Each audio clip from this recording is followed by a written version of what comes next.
Chambon-sur-Lignon, depuis 30 ans cette année. Du coup, en gros, ici, il y a chaque été des clubs, même des sélections nationales parfois qui viennent, c'est ça? On est spécialisé dans l'accueil de sportifs de haut niveau, donc le football, le rugby, le vélo, de plus en plus. Et effectivement, cette année, c'est une belle année, puisqu'on fait 2 clubs de Ligue 1, 2 clubs de Ligue 2, un club de top 14, une Ligue 1 féminine avec l'AS Saint-Étienne.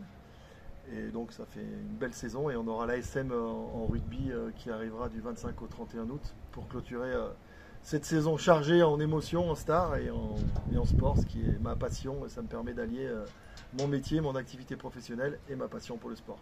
Qu'est-ce qui fait que ces clubs aiment venir ici?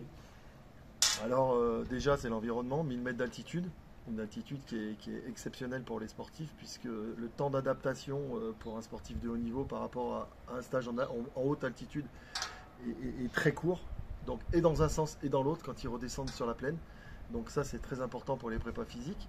Après, on a des installations municipales qui sont vraiment au top, grâce à une mairie qui nous suit tous les jours. Un jardinier qu'il faut citer, qui est vraiment exceptionnel, puisqu'il travaille au quotidien, 7 jours sur 7 sur le terrain, et qui est au service des équipes en termes d'arrosage, de tonte et d'entretien des terrains, ce qui est la base et l'outil de travail principal pour les clubs. Et après, en toute modestie, l'expérience qu'on a depuis plus de 20 ans d'accueil de sportifs de haut niveau, à chercher à anticiper leurs besoins, leurs attentions, leurs demandes, même de dernière minute. Vous avez vu tout à l'heure, on construisait des mini-buts parce que le coach stéphanois nous a demandé 4 mini-bus en urgence. On s'est débrouillé avec un fournisseur pour les avoir, les monter, et ils sont sur la séance aujourd'hui. Donc voilà, ça fait partie de mes priorités, c'est d'arriver à les mettre au top. Et ensuite, une équipe qui travaille au quotidien à mes côtés, en cuisine, en salle, et qui essaye de se mettre en quatre pour que les clubs soient le mieux reçus possible. C'est beaucoup de boulot de satisfaire justement toutes ces demandes? C'est notre métier, on le fait avec le cœur, avec plaisir, avec envie, avec motivation. Donc à partir de là, on n'a pas l'impression de faire un métier difficile, on fait un métier de passion. Après, naturellement, qu'il faut gérer, il y a des impondérables à gérer au quotidien, il y a des imprévus aussi. Il faut être présent, il faut être... voilà. C'est ma femme qui vous dira qu'elle ne me voit pas beaucoup en ce moment. Quand on est de la région, forcément, la Saint-Étienne qui vient, c'est un côté particulier. Évidemment, c'est mon club de cœur. J'ai joué 10 ans, j'ai été formé au club, j'ai titillé les sommets sans y être. C'est vrai que chaque fois que les Stéphanois passent le seuil de la porte, il y a un petit peu d'émotion, parce que la première fois, c'était en 99 avec Robert Nouzaret. Et voilà, le chemin, on a pratiquement eu tous les entraîneurs. Aujourd'hui, le staff, Olivier Dalloglio, est venu 8 fois avec Dijon. Il connaît par cœur. Quand il a signé ici, la première personne qu'il a appelée, il m'a appelé, il m'a dit: Guillaume, on va se voir, je vais monter te voir et tout. On a créé des liens avec des gens, et c'est vrai que ça fait partie de l'AS Saint-Étienne. Et puis en plus, cette année, avec cette accession, c'est fabuleux, parce qu'on sent qu'il y a un groupe vraiment soudé, des jeunes comme Larceau, comme Briançon, Caffi, même Bati et tout. Et c'est vraiment des joueurs qui sont adorables avec nous, et on sent que cette montée les a vraiment mis dans un état au top, et j'espère qu'ils vont faire une très très belle saison, un beau maintien, et qui commence déjà par une belle préparation cette semaine.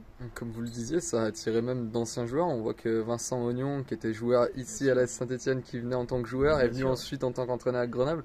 Exactement. Alors si vous voulez, d'anciens joueurs qui sont venus en stage reviennent ici. Younous, qui est venu avec Dijon, revient ici. D'anciens joueurs qui sont devenus entraîneurs, j'ai eu l'exemple de Jean-Guy Wallem, l'exemple de Vincent, bien sûr, Vincent Ognon avec Grenoble, et des entraîneurs qui changent de staff. Olivier Dalloglio qui est venu avec Dijon, qui revient, Rudy Garcia qui était là avec Dijon, qui est venu avec Lille. Et aujourd'hui, on a créé en 25 ans, on va dire, une toile d'araignée. C'est pas un terme très sympa, mais on a créé quelque chose et un réseau qui fait qu'aujourd'hui, j'ai refusé Angers, j'ai refusé Nantes, j'ai refusé Montpellier, j'ai refusé Le Loup.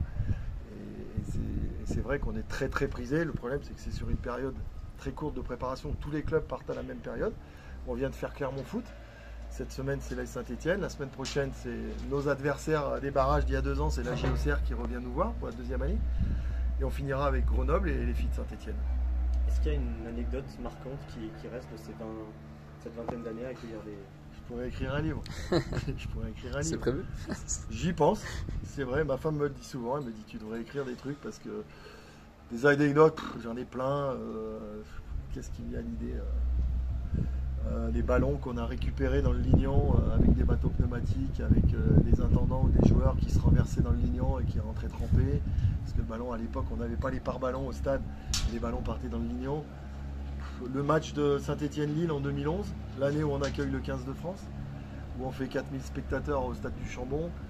C'était juste incroyable. On avait les champions de France de Rudy Garcia avec Michael Landreau. Et en face, on avait la Saint-Étienne, donc le club de la région. Et c'est vrai que les plus beaux souvenirs restent. Bon, le 15 de France, ça a été un truc énorme en 2011. Et chaque année avec Saint-Étienne, parce que le staff aujourd'hui, c'est vraiment des gens avec qui je suis très proche. Je suis très proche de Roland Romeillet, à qui je rends hommage, qui a toujours été là pour moi. Roland a été un homme qui a construit Saint-Étienne pendant toute la période où il est resté. Et je l'ai encore eu au téléphone hier et il restera toujours dans mon cœur parce que c'est un homme d'exception pour moi. Et pour finir, il y a Olivier Dalloglio qui a mis en valeur vous et vos équipes pour ce que vous faisiez ici. Il a parlé que chaque année, il y avait une amélioration. Quelle a été l'amélioration de cette saison? Si vous voulez, on investit régulièrement. On a investi dans un bain cryothérapie. On investit dans les appareils de musculation. On investit un petit peu dans le matériel, vous voyez, mini-but, les filets, enfin plein de petits trucs.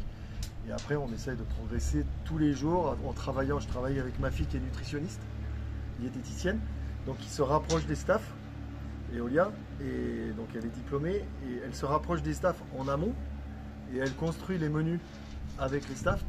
Et ça, c'est aussi un plus, parce que du coup, quand ils arrivent, on va dire, il ne manque rien, j'espère, on n'a pas encore fini la semaine, il ne manque rien, et grâce à tous ces petits plus et à tous ces petits détails, eh ben, on arrive à faire la différence.